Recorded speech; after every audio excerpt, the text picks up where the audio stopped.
Okay. Today we will talk about the recursion, or sometimes I can call it recursive function. This one is special function that you may have to know, right? Because it's very useful in computer engineering or computer science, that you have to use recursive function in order to solve the problem. There are many kinds of problem that you can solve the problem. For example, if you want to solve factorial, right? Instead of using the iterative style, you can use the recursive style, right? In order to get the result from the factorial.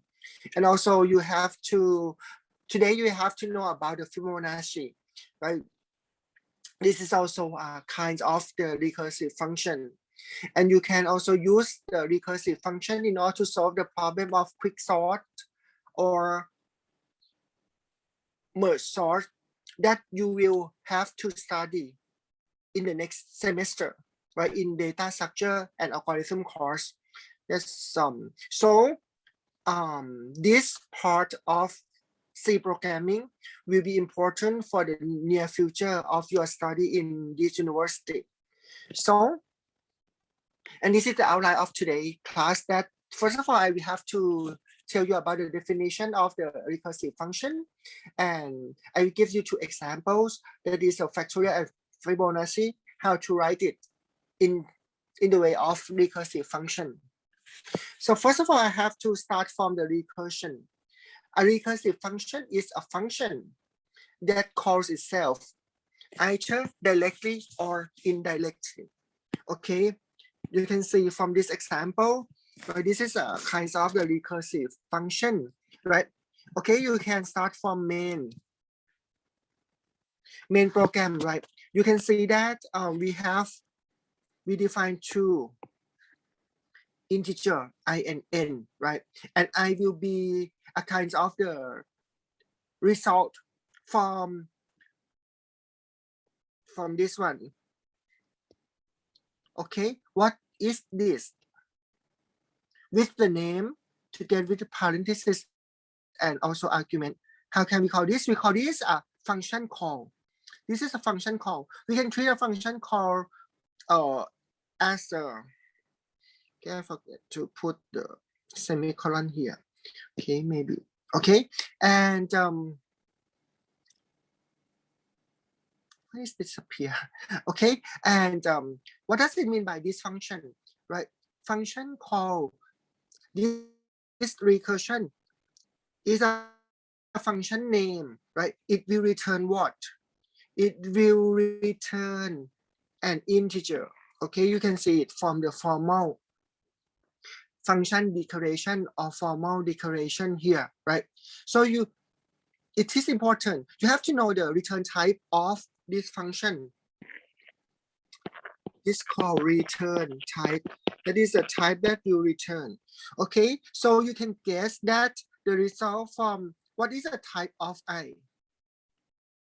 What is the type of I after return the number or the value from this function recursion? Can you tell me? What is the return type? Integer. Integer. Thank you very much. Okay, it will be integer. How can you guess that? Guess from this one, or guess from this one, 1 or 2? 2. 2. Thank you very much. Right. Return type of recursion will be 2, right? That is integer. But this is the same as in main function, that is integer as well, so it is integer. We will talk about casting later on, right? So that may be a chance, or maybe that this type will be not the same as this type, and we will call it casting. Okay, I will talk about this later, or someone can know that if recursion return, okay, this one, if you change too long, right, and you try to assign long to integer, we will call casting, right?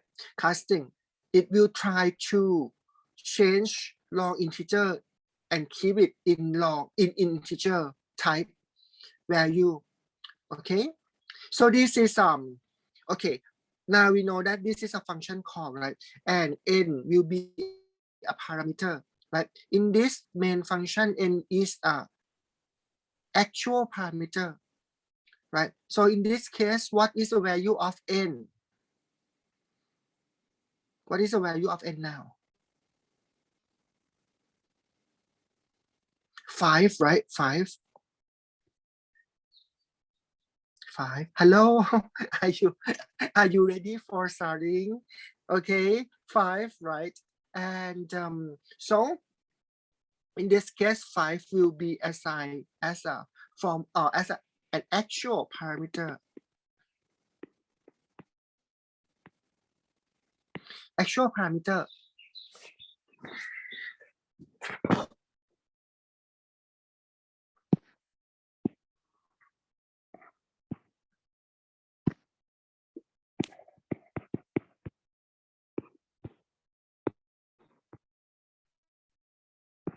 Actual parameter. What does it mean by actual parameter? Actual means actual. It's real. It's actual. Right? That will be assigned into n. And n will be assigned, will be bound. Once you call this function, n will be bound to this one, n. It doesn't matter if you can identify the variable to be the same. But in this case, they are the same, so that's not the problem. Okay, 5 will be bound to this function, this parameter n. Parameter n here is a formal parameter. Formal parameter, right? And then 5 will be substitute, okay, will be replaced into n, and n we will check if n is equal to 1, no, right? So then return 5. Okay, I have already explained too much about this program, but I didn't tell you about why do we call this as a recursive function. Recursive function is a function that call itself. So it means that it is a function, recursion, that call itself. You can see that in this function, recursion, in this function, right? Inside this, we call itself. We call itself directly. This case is directly, right? So this is a recursive function. We can call this function recursive function. Okay, and in recursive function, there are two kinds. There are two declaration. The first one is base case. Base case, sometimes I will call it as the stop case. If we want to stop recursive function, once again, when you call recursive function, it will call itself and call itself and call itself later on, but it will not be infinite. Right? It will not be infinite calling. So you have to know the stop case. In this case, the stop case will be n is equal to 1. So in this one, in this example, n starting from 5, and it will reduce to 4 and 3 and 2 and 1, right? Until 1, it will return 5. Okay, this is what the recursive function do. This is what the recursive function does. Okay, so this case will be base case. The stopping case will be the base case, and the recursive case will be called the recursive case. Okay, this is a recursive function. Okay, up to now, do you have any question about recursive function? Okay, this is the way that recursive function does. Okay. Okay, next I will have to start with the example in order to make it clear about how we can use the recursive function. Okay, so I will start from the very famous formula that is a factorial. You can know that if you want to find a factorial of a non-negative integer n, it can be written as n factorial. Okay, this one is called n factorial. N and exclamation mark, n factorial, which is a product of n multiplied by n minus 1, multiplied by n minus 2, multiplied by n minus 3 until to 1, right? And 1 factorial is equal to 1. And traditionally, 0 factorial is also divided to be 1 as well. For this example, 5 factorial is a product of 5 multiplied by 4, multiplied by 3, 2, and 1. And then the result will be 120. Right? You have already studied about the factorial in discrete math class, right? And you also study about induction.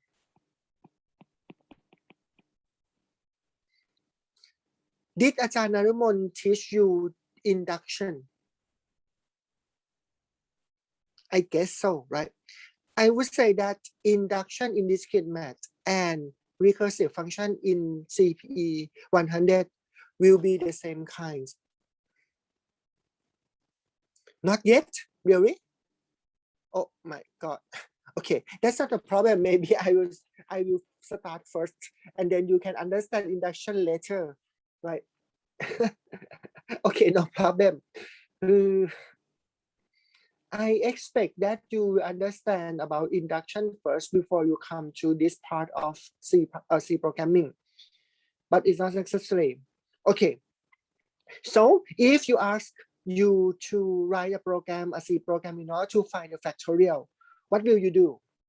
So you will have to use the iterative style in order to solve this problem, right? Because the factorial of an integer, right, can be written as a for loop like this. So we have to start from set up or initialize factorial values into 1. And then you use a counter, count from the number. And then if number is still greater than or equal to 1, right, you will perform decrement the counter.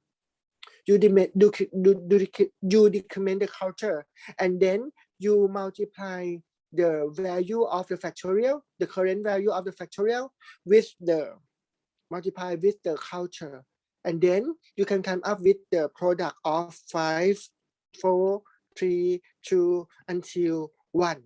1 will be the final or the ending condition of this for loop. Ending condition of this for loop. Okay, so you can get the result that is okay, number starting from 5, right? The first one will be 1 multiplied by 5, and second loop will be multiplied by 4 and 3 and 2 and 1. 1 will be the last number to be multiplied in this number, right? Because counter will be greater than or equal to 1. This is a way that you can find the factorial easily, right? By using for loop, right? But there is a very elegant and easier way to get the function or get the value of factorial. That is a recursive function. A recursive definition of a factorial function is this relationship is divided in this relationship. That is, you have known before that n factorial is equal to n itself multiplied by n minus 1 factorial. So in order to find factorial, right, you don't have to find the result, the final result maybe if you want to calculate for the combination of permutation, you can just keep the factorial number, right? And then you can eliminate them or delete them later, right? For example, if you want to find n, okay, 3c2, okay, 3c2 will be 3 factorial divided by 2 factorial, 1 factorial, right? If you could remember, and 3 factorial actually is 3, and this is 2 factorial divided by 2 factorial, 1 factorial. So you can eliminate 2 factorial and 2 factorial, so you can get the result, which is 3, right? This is the way that you do in order to calculate for the result of the permutation or combination. Okay, if you could remember, so you can use this one. Similarly, in the case of the recursive definition, in computer, like I always say that when you are studying in computer engineering department, one characteristic of the student will be you have to think like you are lazy.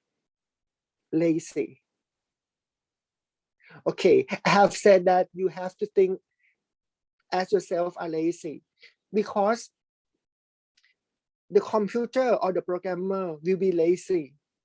The reason is that in order to calculate for all of the things, like for factorial, like you have to calculate for 5, 4, 3, 2, 1, right?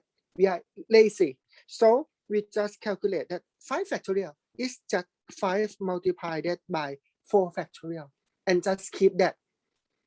And then I will let the computer to calculate for 4 factorial later.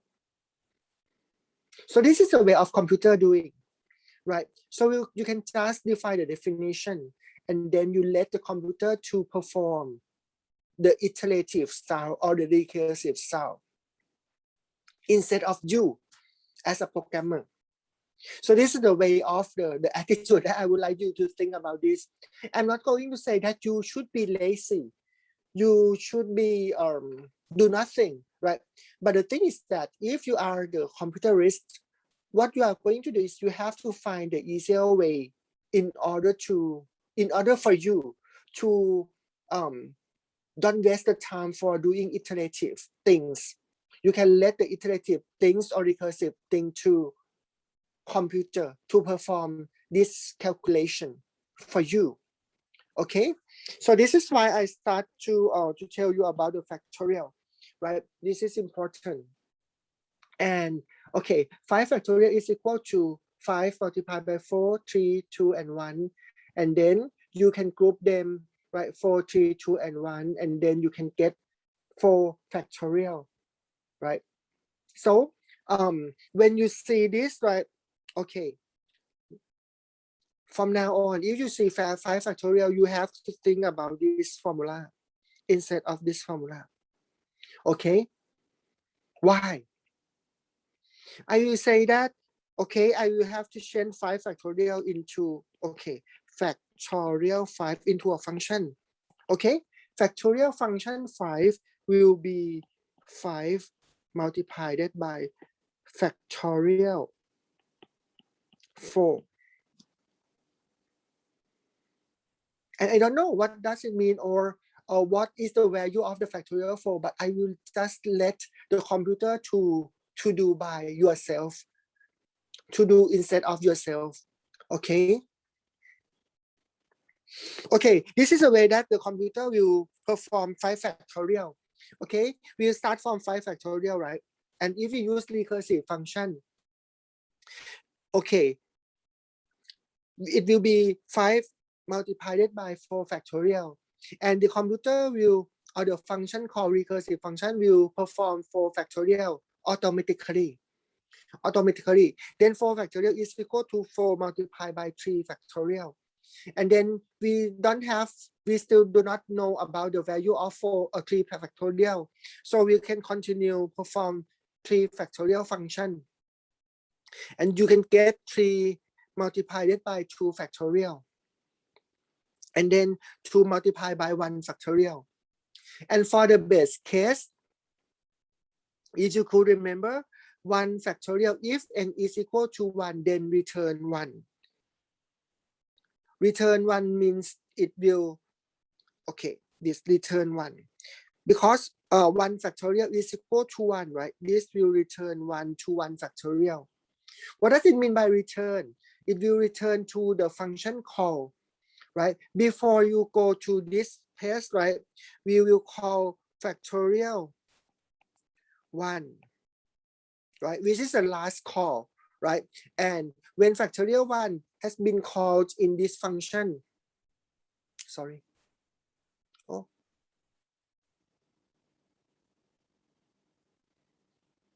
Okay, I will show you later. Maybe you will confused about that. Okay. Okay, this is a mathematics. Okay, let's think about mathematics. Okay, this is 1 factorial, right? And 1 factorial is divided by 1. So 1 will be returned to and will be the result for 1 factorial. And then 1 multiplied by 2 will be 2. So 2 factorial will be 2. Okay, calculate from this part and then return to this. And this one will be 3 multiplied by 2. You can get 6. 6 is the result of fact, 3 fact. And then 3 fact is equal to 6. And then 4 fact is equal to 4 multiplied by 6. So it will be 24, right? And 5 factorial is 5 multiplied by 4 factorial. So you can get 5 multiplied by 24, which is the 120. This is the final value for 5 factorial. So this is the way that factorial function does. And this is also the same way that computer does as well. A computer performs for your factorial function as well. Okay, you can come back for this later. And I want to show you the factorial function. So if you can see from this program, you can subdivide this program into 2 parts, right? The first one is main function. Main function will be here, right? And this one is function factorial. Let's just think about and see the function main first. Okay, it's very simple, right? Main return integer, and then there is no argument in this function main, right? So you can put void, right? And then you set unsigned integer I, right, as a counter for this factorial. And then you want to print out 22 factorial. I mean factorial from 0 to 21, right? 21 factorial, right? So you can just perform for loop here, right? And then end up with the I is equal to 21, right? I don't know why 21. And then there are 2 things that will be printed out, right? I and factorial I, right? You can use unsigned integer in this case because you have known in advance that the value of factorial or the value of counter will be positive number, will be non-negative number. So you can use unsigned integer. Unsigned integer, it will include 0 as well. So from the main program, right, it's pretty easy to understand, right? You just simply want to print I and factorial I. Okay. Okay, so I will go to the next step, that is the unsigned long integer. Because factorial, right, if starting from 10 factorial, right, you will get the big and bigger, right, integer number, right, for the factorial from 10 factorial, right? So you may have to use long integer, right, in order to store the very big number, right? So for this factorial function, right, there will be function prototype. If you want to define a function later, following main and will be followed by factorial, you have to use prototype, this function prototype, right? Otherwise, your program cannot be compiled. Okay, but if you move factorial function before main, you can put function prototype or not. It doesn't matter. but I will try to all of you to use the prototype function, to use function prototype. Okay, and then this is a function call, right? I have already tell you, right? This is a function call factorial I, and this is a function declaration, right? And I have just told you that inside the factorial function, you have to split into two cases. Normally, the basic idea of writing the factorial or the recursive function is very easy. You can have if cause. Normally, this is a basic, but it's not necessary, okay? For the simple recursive function, it always starts with if and else. Okay, if normally, if you want to have the final condition, that is a number n is equal to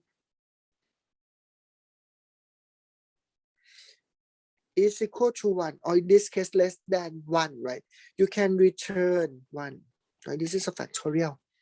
Okay, just return one. And else, you can just simply, you have known in advance that the else return n multiplied by, okay, this is factorial, right? Factorial. What I'm trying to say is that there will be two cases. You have to write base case first. Otherwise, your program will be infinite loop. Your program will be perform infinite loop, right? So you have to start with the base case or the ending case. This is ending case, right? I always like this first.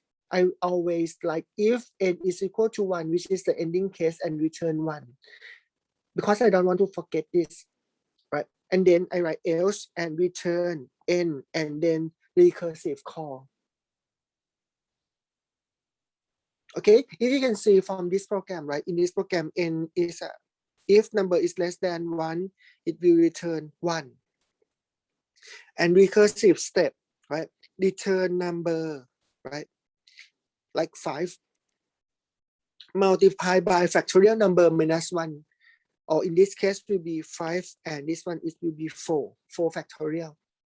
So that's all, very easy, right? We don't have to know that what is the result of factorial 4, right? The program, this program will perform it for you. Okay, so you can just simply define it correctly. Okay, that's why we call this is a function declaration.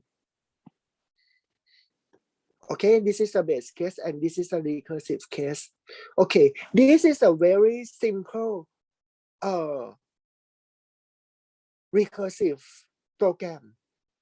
Okay, you can separate into two parts, main part and then the function, main function and factorial function. And then you have to put the function call,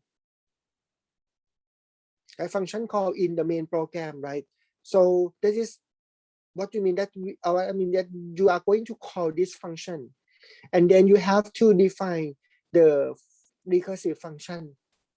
And then inside the recursive function, you have to define two cases, base case and recursive case. That is a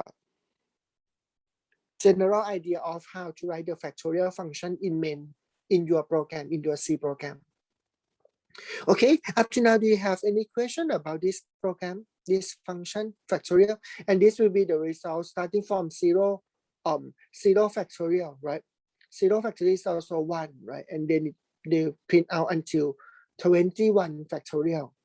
I think the reason that this program print out until 21 factorial because 22 factorial, it will cause the stack overflow. Not stack overflow. I mean the number cannot be kept in long integer. Okay, 20, maybe 22 factorial can be divided, cannot be divided. So we will stop until, this program will stop until 21 factorial. What if you want to find 22 factorial? How can we do? Anyone in this room can answer my question? Change in for loop that I will be less or equal to 22. My question is, okay, I have told you that long integer can store only the number that is not bigger than 21 factorial. But if we want to print out 22 factorial, do you have any tricky idea in order to make this program can print out 22 factorial? This is my question.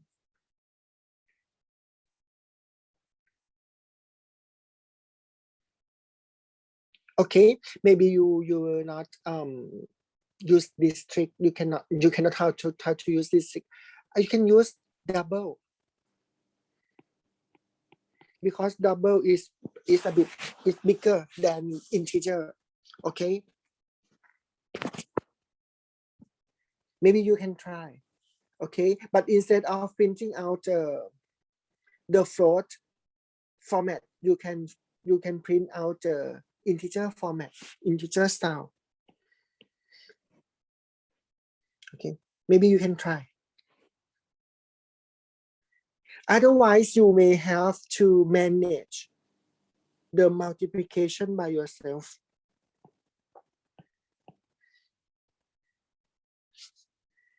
This is the next thing that you might maybe if you are familiar with C programming and you are more expertly, then this maybe you can, I will ask you to write a program, calculate for the factorial, like 30 factorial. That would be interesting. Okay, but now you can use this one, just some. Okay, just use long integer.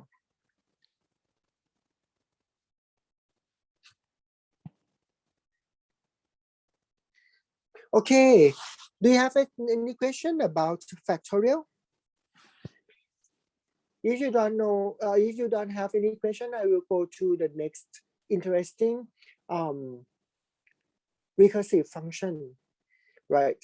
And you are, as the computerist, you are studying computer engineering, you have to know this name. This is a big name, right? Fibonacci. Fibonacci, right, was born in this one, right? As known as Leonardo Boccaccini or Leonardo of Pisa, okay? And he was an Italian mathematician from Republic of Pisa. So that's why his name is Leonardo of Pisa, not Pisa, Pisa, right? And he was the most talented Western mathematician of Middle Ages, right? And he invented this one we call the Fibonacci series, right? What does it mean by Fibonacci series? Fibonacci series is starting from 0. 0 is index 0, okay? Normally, I don't want to talk about this one, index 0. Normally, I would like you to know that the Fibonacci will start from 1. The index 1 is equal to 1. Index 2 is equal to 1. And the Fibonacci number is like this. The index 3 can be calculated from index 1 and index 2. 1 plus 2 is equal to 3. 1. So this means 1 plus 1 is equal to 2. Okay, once again, maybe you are confused already. I will say that the series is 1, starting from 1 and 1, right? 1 plus 1 is equal to 2.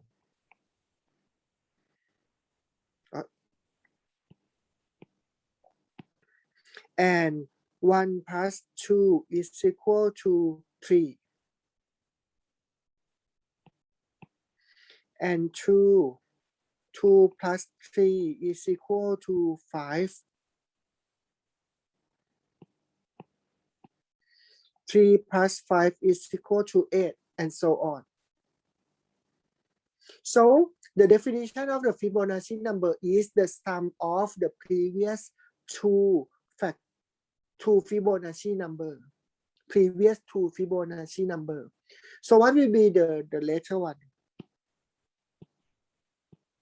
What will be the next one? 5 plus 3, 5 plus 8 is equal to 13. Okay, this is the Fibonacci number, right? Sometimes we can call Fibonacci number. Why do we have to use Fibonacci number, right? You can, if you know about golden ratio, right? What does it mean by golden ratio? If you have seen this one, this is like shell, right? Shell drawing style, right? This is a golden ratio. Maybe you, do you know how to draw this one? This shell, like shell, right? Shell. No, the shell. เปลือกหอยภาษาอังกฤษว่าอะไรอ่ะ shell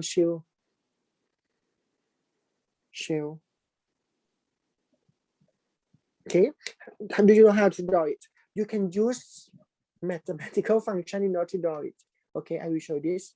Okay, so if you see that from inside, right, this is one unit, right? And this is a 1 unit. It will refer to 1 and 1 here, right? And you say 1 plus 1 is equal to 2, right? This one is 2 multiplied by 2, right? And 2 plus 1 is equal to 3. And 3 here will be this square. Okay, so you can generate the curve from this, and then,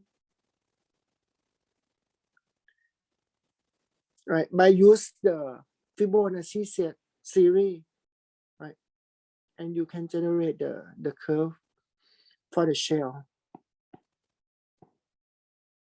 right, like this. Okay, this is natural, right? Fibonacci can bind natural to mathematics. Right? Actually, mathematics is natural. Or I can say natural is mathematics, or vice versa.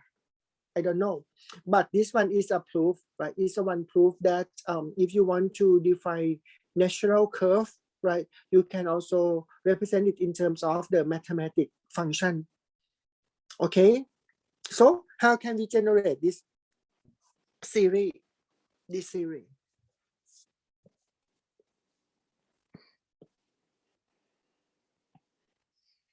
Okay, because you have known that Fibonacci 0 is equal to 0, you can define like this. Fibonacci 1 is equal to 1. And then you have known in advance that Fibonacci n is equal to Fibonacci n minus 1 plus Fibonacci n minus 2. So in this case, you can calculate the n Fibonacci number recursively, right, by using Fibonacci. Okay, can you try to write this? Okay.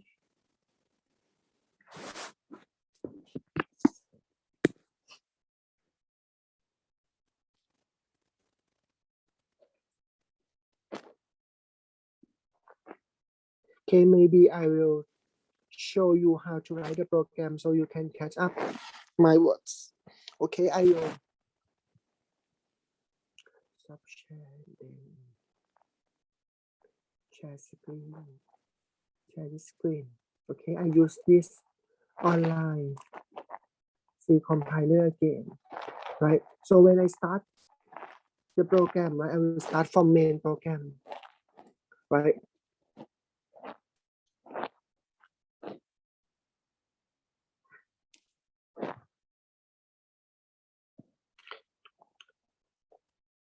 Do you want me to try to write the factorial first and then go to Fibonacci later?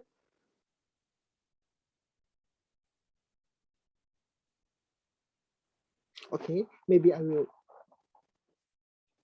try the Fibonacci factorial first. In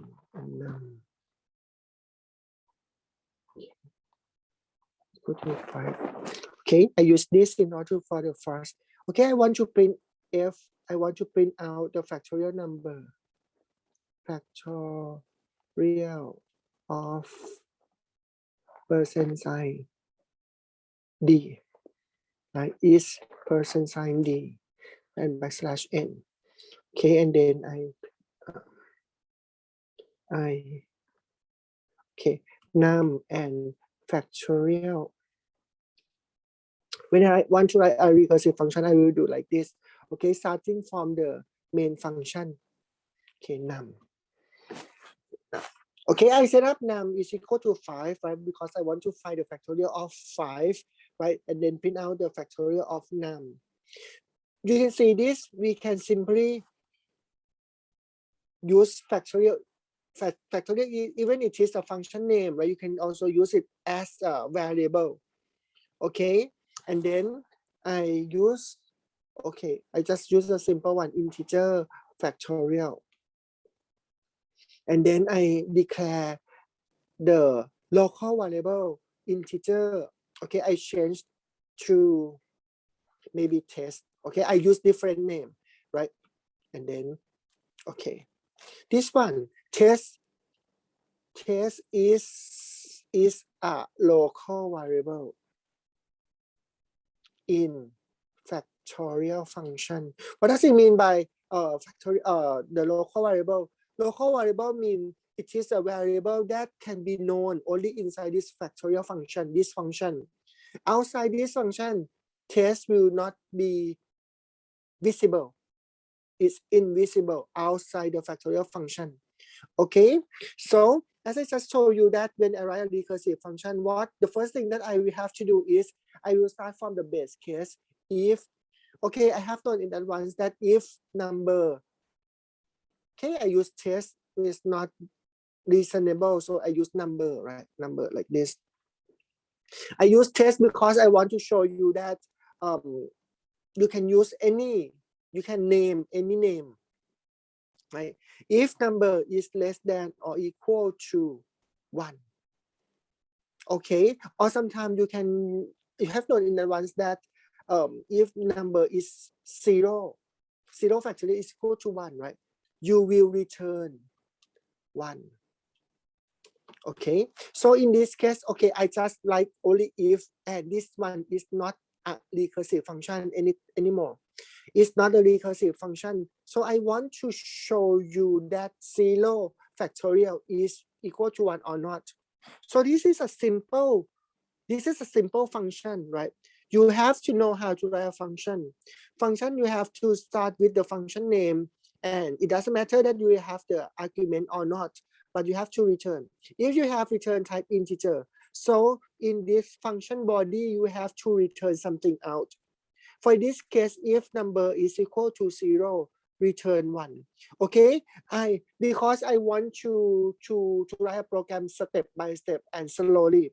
So I want to make sure that my program can be executable. So I start to run this, try to run. Okay, factorial if of 0 is 1. Is 1. Sorry, is 1. Okay, so it seems that this function is working. Now it's working. I am happy now. Okay, and this one is not, is a recursive function or not? Not yet, right? It's not yet a recursive function because it doesn't call itself. So I have to, okay, use else return. Okay, in order to make it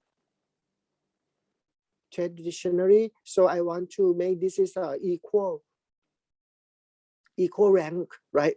If here and then else here. Return what? Return number, right? Because we know have known the factorial, right? Number multiplied by factorial of itself, of number, right? But it's not just a number, right? Number minus 1. Okay, because we want to reduce it. So now I have finished this. Okay, so now can we call this factorial function is can we call this factorial function is the recursive function? Yes, already, because it called itself. there is a function call of its name here, right? So we can call this one is a recursive function. Okay, and then we have to change this to 5 and then try to run. Okay, 120 factorial. Okay, even it can be executable, right? But factorial number here is not known. So you have to put this to here, define the what we call function prototype. Right? We forget to put this as a function prototype here, and then you don't have to name this one, right? You can just simply identify this one as an integer argument. That's all, and then try to run. This warning will be disappear. Okay, you can get the result. This is factorial of 5 is equal to 120. That's nice. That's nice. Okay, so if you use just only integer, if you set number to 12, maybe not. I'm not sure whether it can be executable. 13. Okay, this is correct already because we call if maybe 12 factorial, we can integer can be kept. But if you want to show bigger number, right, you may have to use the long integer. Okay, so instead of using this, we can use long here, and then you use this as a long here. And if so, you have to change this as well, and then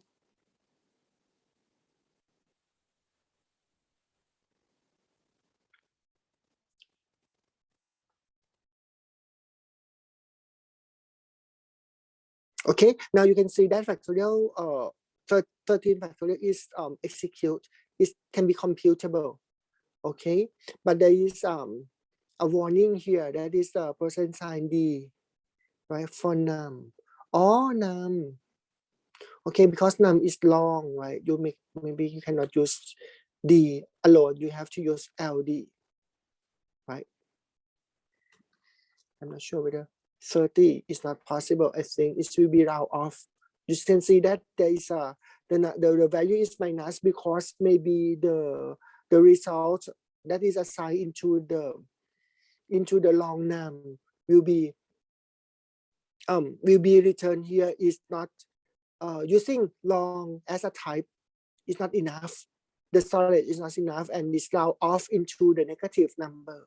So I have told you that they might be the result a tricky solution that I use double instead of using long, right?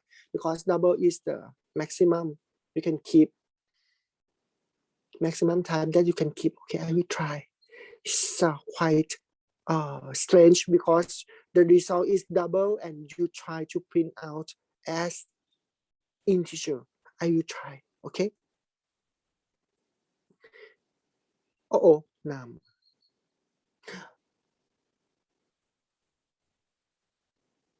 What? Why is this? Because it's very bigger, and then you see that start off to num. Yes, chat. If what does this mean? What did you say? Or LF? But LF you will print maybe, but the factorial. You know that factorial is a number, right? It's an integer. So I have just told you that you can cast it. You have to cast it. I have to cast it into long. Maybe I just tried long integer. This is a way that to change from floating point or double number into or real number into an integer. You can cast. This is a cast. It's like cast the spell. This is casting. Okay, then try. Oh my God, still. Okay, maybe you are right. I will have to change to LF. Okay, and then you can see the decimal.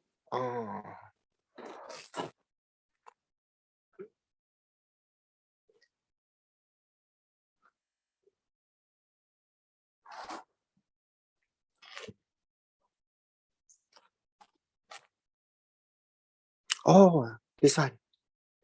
But you can see that if a 30 factorial, this one should be 0, 0, 0, right? Many 0. Double skew. Right? 8 bytes, but 8 bytes of double and 8 bytes of long integer, they are different. Double, 8 bytes for double is bigger. Because if you could remember, if you keep the mantissa and the exponential. Okay, never mind. I just, okay, maybe I just want to show the extreme case, right? Maybe you can just simply use long first. Okay, I don't want to make you confused about that. If you use 20, okay, so you can come up with this one.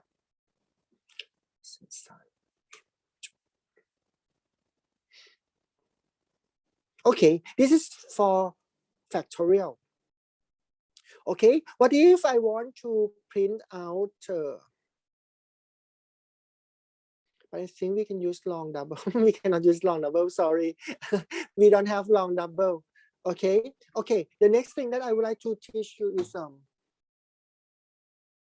the Fibonacci.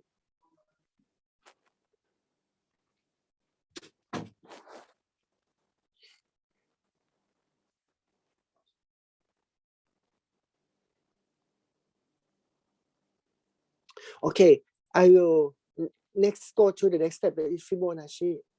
Okay, I'm lazy to type all Fibonacci. I use Fib only. Okay, Fib.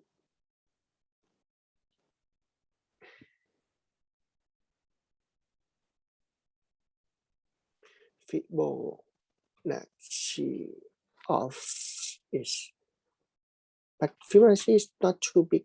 Okay, we can use Fibonacci number. Okay. Suppose I want to print out 4i from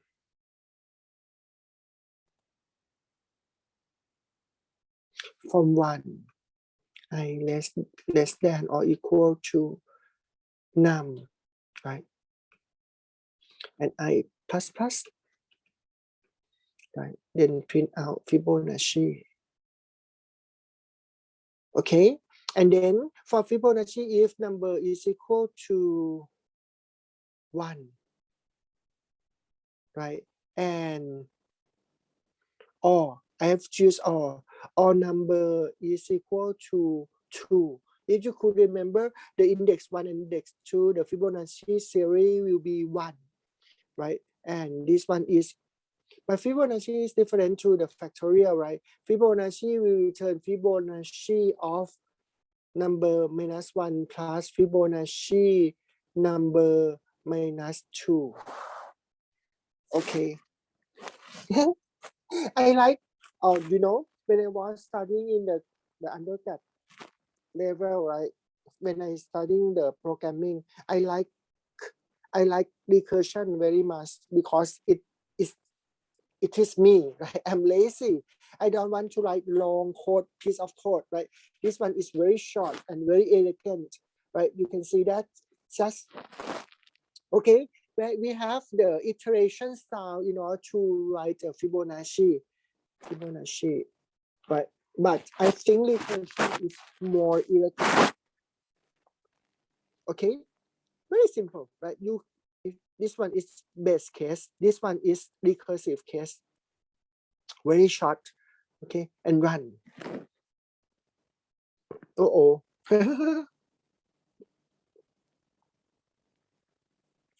Incorrect. What happened?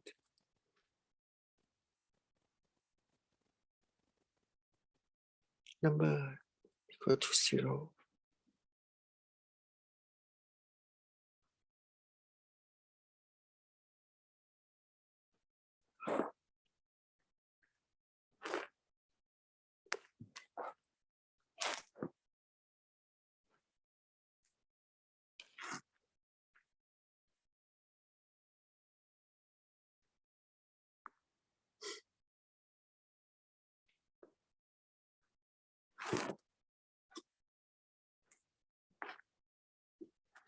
integer Fibonacci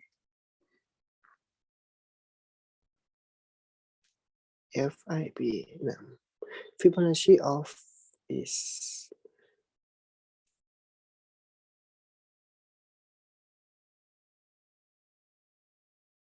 Fibonacci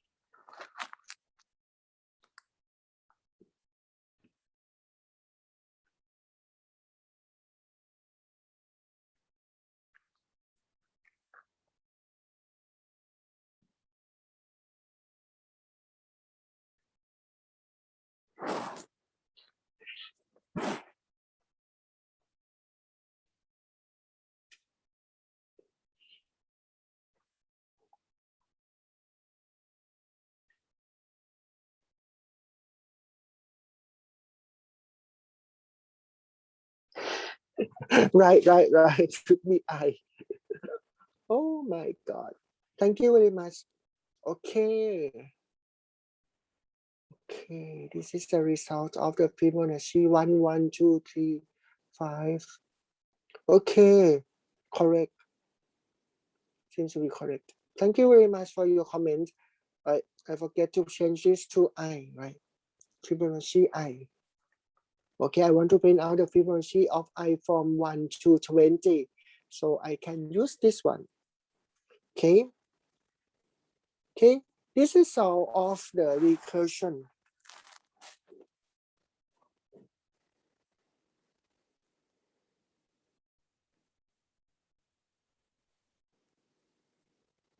Okay, if we go back to the lesson, and then